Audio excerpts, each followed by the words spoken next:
Hi, and welcome to the appNovi User Guide video series. Today we're going to be walking you through how to do the initial setup of your appNovi SaaS instance, as well as walk you through if it's a self-hosted version as well. If you're on the appNovi SaaS version, credentials will be emailed to you to use for your initial login. For self-hosted versions, feel free to use admin@local with noviadmin password and all lowercase for the password. Upon initial login, you'll be presented with the appNovi End User Licensing Agreement. Please read all the way through and click Accept.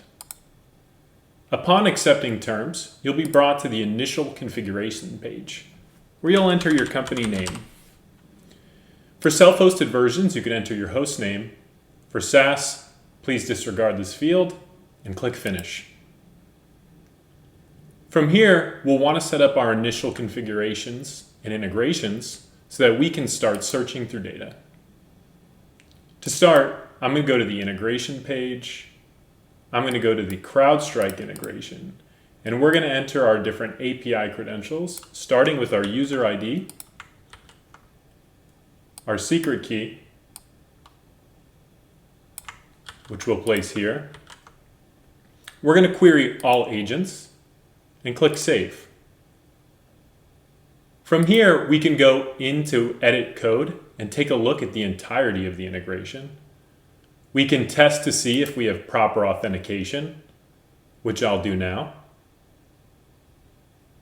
Validate that our credentials are working, and we can get to the API endpoint for CrowdStrike. We could also run a dry run. A dry run is what queries the CrowdStrike API endpoint, but doesn't post any data to our API. You can be presented with the JSON that would ultimately be posted.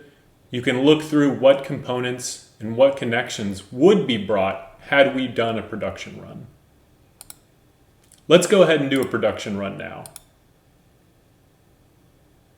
You'll be presented with a log of everything that appNovi is doing, and you can see that we've added 6 different components as well as 3 connections.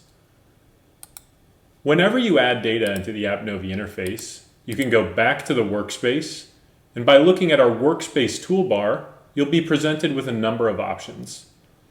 Most commonly after adding data, you'll want to use our recent data query.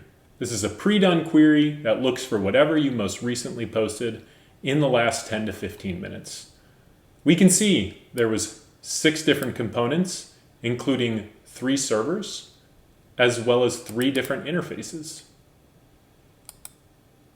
If we come in here, you can go to the card of this component, go to the CS tab, and you can see what CrowdStrike agents are currently saying about this specific device.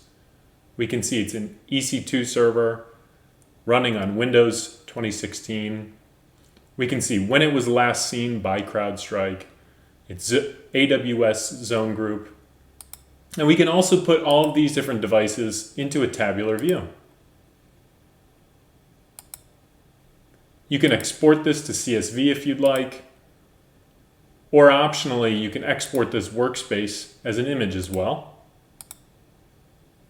And lastly, you can save a snapshot of this data.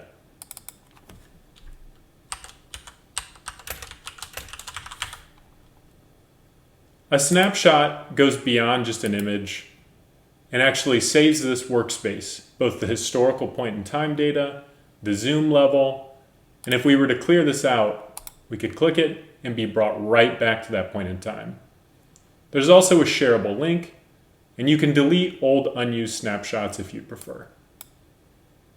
Thanks for watching this video, and stay tuned for more on how to get the most out of your appNovi user interface.